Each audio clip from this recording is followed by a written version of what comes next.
I suppose it's time for me to tell you who I am.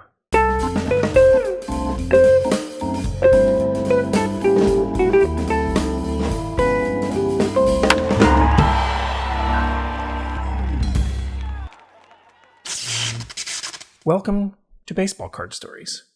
For more than 3 years now and 135 episodes of baseball card and collecting content, I have revealed exactly two things about myself: my voice and my hands.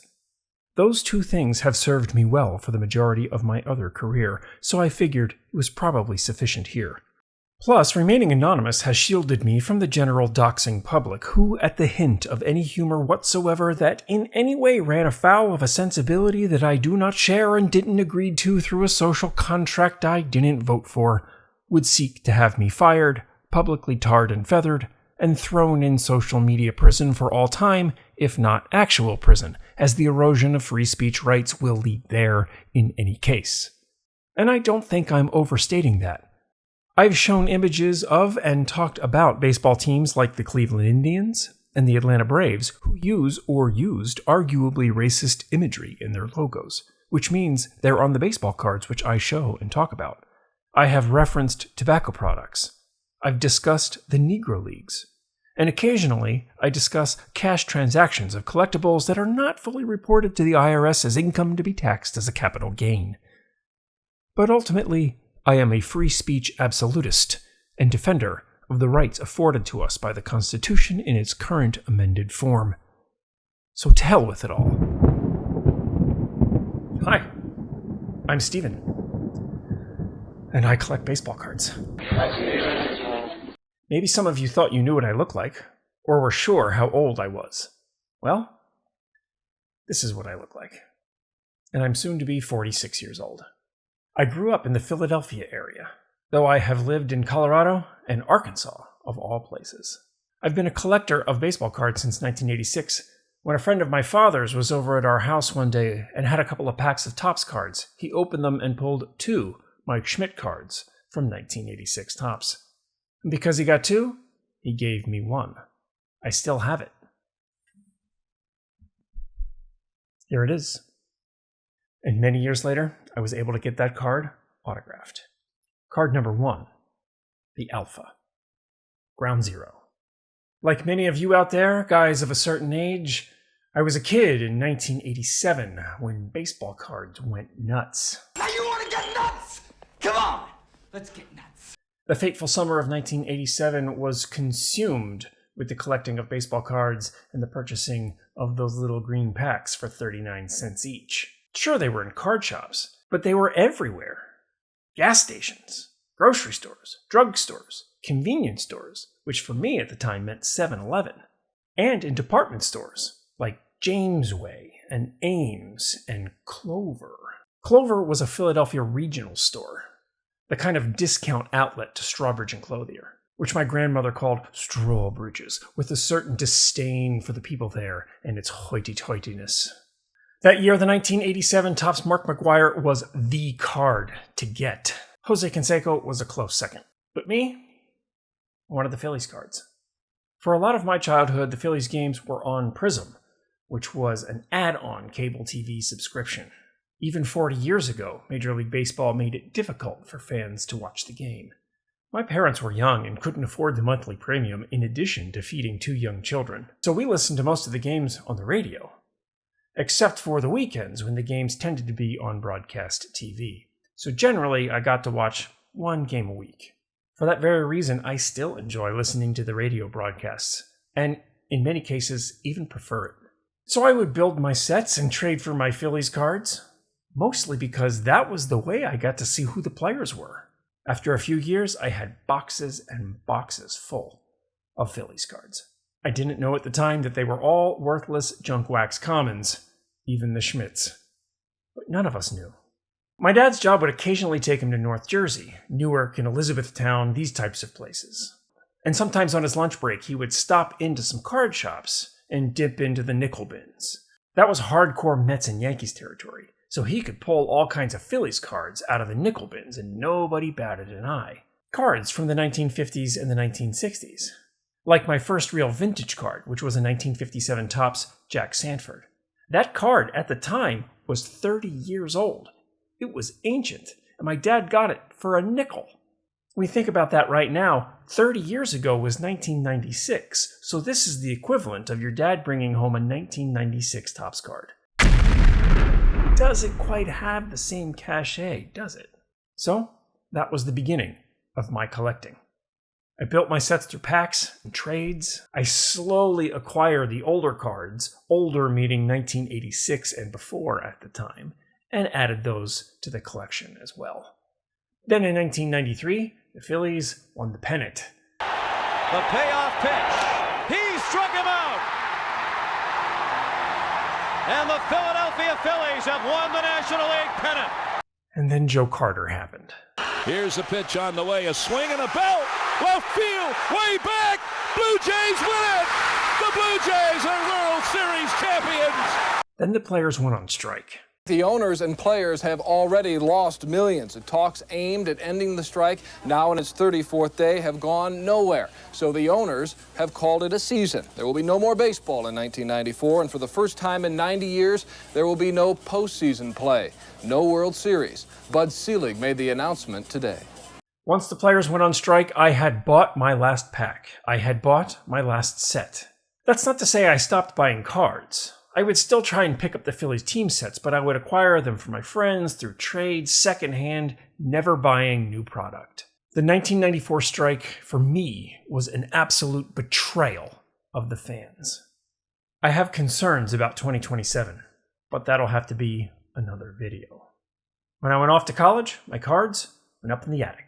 I still got a team set each year, or most of one at least, but I was starting to develop other interests. I went to college in Colorado, so I quickly developed a secondary fandom of the Colorado Rockies, which at the time were still a relatively new team. I went to a lot of games too. You could go to Coors Field and get $4 tickets to sit in the rock pile out in center field. Those were the days.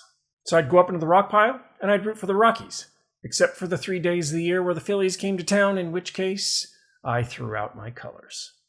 The Rockies team store had a little section with stuff for the visiting teams that always included the baseball card team sets. And so for those years, that's where I would get the Phillies cards. After college, the cards came out of the attic and got a more prominent place in the closet. As a college graduation present to myself, I bought my holy grail at the time, which was a Mike Schmidt rookie. $40. Purchased on a then new platform called eBay. This was the most I had ever spent on a baseball card. $40. I still have that card too. Then life happened. I got a job, which was a high school teacher, grad school. I met a girl, more grad school. I got married, but all the while I would pick up a card here or there for my team sets. Then the kid came along. Then the pandemic hit, and we were all stuck at home. And we all got out our cards to help stave off madness of one more day of isolation. I told the story once, so I'll shoot to my own clip here. Back in January of 2023, in the cold depths of winter before pitchers and catchers report, I took out one of my 60s and 70s albums and flipped through. I stopped at the 1972 team set and realized that I didn't have the 1972 Topps Denny Doyle, number 768. I didn't have it because it's a high number and it's tough to track down. And though I had been a constant collector, I'd been a slow and lazy collector that focused on the low-hanging fruit, lumbering between years and sets, slowly picking up whatever was interesting and cheap, and not paying much attention to completeness. Denny Doyle was a forgettable ballplayer, so I forgot about him. To rectify the situation, I jumped on eBay and sourced the 72 Doyle. But then I thought, how many cards am I actually missing from these 70-some years of team sets? It turns out, a lot. So in the spring of 2023, I focused my collecting. I made lists, checked databases, and came up with a game plan to fill all the leaky holes in my cardboard dike. I fortunately got to a point in my life where I could just afford the cards that I was missing in my collection. They weren't terribly expensive after all, and I wasn't chasing clout with ultra-high-grade examples. I started this channel as an outlet to tell the stories of the baseball card sets as I completed them, and hopefully to pass along some lessons that I've learned along the way. In my other life, I am a professional musician, a conductor, composer, teacher, professor, and singer. I have a whole other YouTube channel dedicated to my music career. This is me conducting 200 boys in the Kentucky All-State Choir at the Kentucky Center for the Performing Arts in Louisville. In constant sorrow all through my days. Link to the full video below. This is me conducting Gabriel Fauré's Requiem in D minor, Opus 48, with choir and orchestra, musicians numbering more than 250.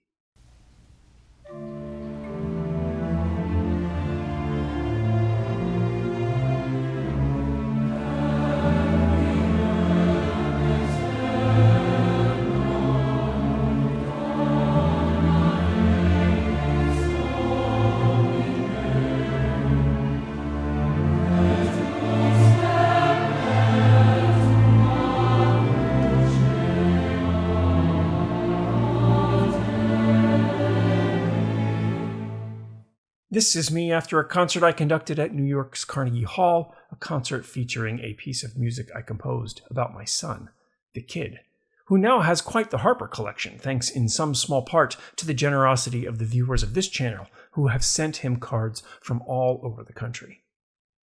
This is my little studio, a piece of a spare bedroom where I write, record, and edit my YouTube videos, flanked by my 3D printers, which are constantly churning out card box dividers, for the so many of you that have commissioned them. I don't intend to change the way I make videos. I will continue with my documentary style, with voiceovers and hand modeling. I don't want to put my face where the cards should be. This channel is about the cards, after all. But if the situation is right, I just might appear on camera now that you know who I am. And maybe you'll see me pop up on other people's channels if an appropriate invitation should arise.